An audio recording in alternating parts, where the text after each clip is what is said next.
Pemirsa, sejumlah petani yang tergabung dalam konsorsium pembaruan agraria menggelar demo bertajuk Hari Tani Nasional di depan gerbang DPR MPR Jakarta Pusat.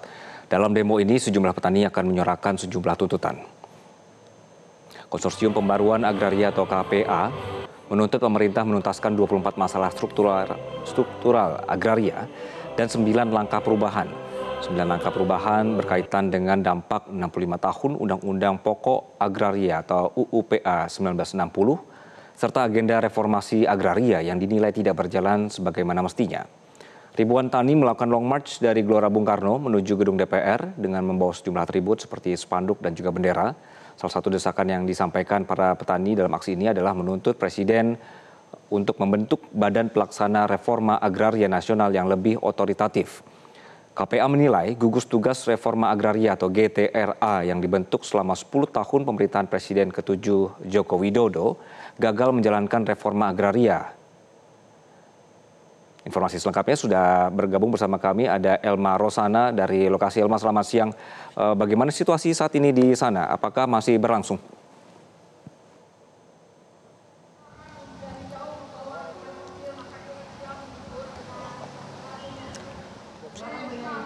Elma, bisa mendengar suara saya? Ya, dan juga pemirsa, hari ini dari DPR RI dan juga dari DPR RI dan juga perwakilan dari buruh tani akan melaksanakan dialog di dalam gedung DPR RI pada pukul 13 waktu Indonesia bagian Barat tadi sekitar pukul 12. Ini telah dibuka dari gedung DPR RI dengan beberapa perwakilan dari buruh tani untuk memasuki dan berdialog ini khususnya dengan Komisi 13 yang membidangi reformasi regulasi dan juga hak asasi manusia.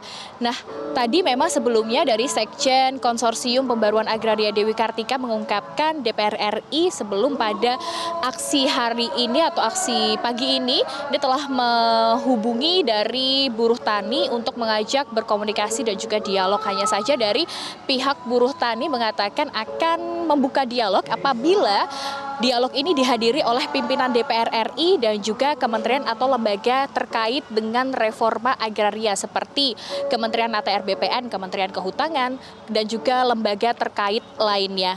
Dan untuk saat ini, Anggi dan juga pemirsa, memang kita masih akan menunggu jalannya dari dialog. Namun pada dialog ini tentunya akan menyampaikan sejumlah tuntutan 24 plus 9, 24 masalah struktural agraria dan juga 9 langkah perbaruan yang salah satunya adalah desakan dari buruh tani kepada Presiden Prabowo Subianto untuk membentuk Badan Pelaksana Reforma Agraria Nasional yang otoritatif yang bisa menggantikan GTRA atau Gugus Tugas Reforma Agraria yang selama 10 tahun ini dibentuk oleh Presiden ke-7 Republik Indonesia Joko Widodo yang dinilai ini gagal menjalankan reforma agraria.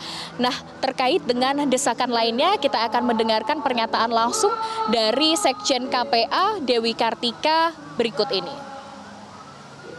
Ini di peringatan Hari Tani Nasional kami membawa 65 kentongan untuk sebagai tanda alarm, tanda bahaya darurat agraria karena salah satunya tidak hanya soal kekerasan dan gagalnya reforma agraria dijalankan oleh pemerintahan Prabowo sejauh ini, tapi juga ada upaya-upaya untuk mengobrak-abrik Undang-Undang Pokok Agraria yang menjadi benteng pertahanan kami bagi gerakan reforma agraria, utamanya nelayan, masyarakat marginal, buruh tani, penggarap yang memperjuangkan hak atas tanah. Jadi itu juga ingin kami sampaikan bahwa ini harus meskipun masih di dalam daftar panjang, kami tidak mau menyepelekan tanda bahaya ini, bahwa ini harus segera dikeluarkan dari daftar panjang dan kemudian secara sungguh-sungguh mendorong rancangan undang-undang reforma agraria bukan untuk menggantikan UU-PA tapi menjadi landasan hukum operasional bagaimana negara harus menjalankan reforma agraria secara nasional. Ya, Anggi, demikian dari pernyataan Dewi Kartika selaku dari Sekjen KPA sendiri. Memang dari 9 tuntutan untuk perbaikan sendiri, ini salah satunya dari 65 tahun Undang-Undang Pokok Agraria 1960 serta agenda reforma sendiri. Dan kita masih akan menunggu, Anggi, nanti jalannya aksi demo yang akan berlangsung sampai pukul 4 yang berjalan dengan kondusif dan juga dari pengawalan PMC yang berjalan secara humanis dan apa hasil dari dialog antara DPR RI dan juga buruh tani. Maksud kami kita akan mendengarkan nanti langsung dari pernyataan DPR RI tentang kebijakan yang pastinya harus mengutamakan dan menyejahterakan buruh tani di Indonesia. Demikian Anggi, saya kembalikan kepada Anda di studio. Elma Rosana melaporkan dari kawasan Senayan, Jakarta. Terima kasih. Jelajahi cara baru mendapatkan informasi. Download Metro TV Extend sekarang.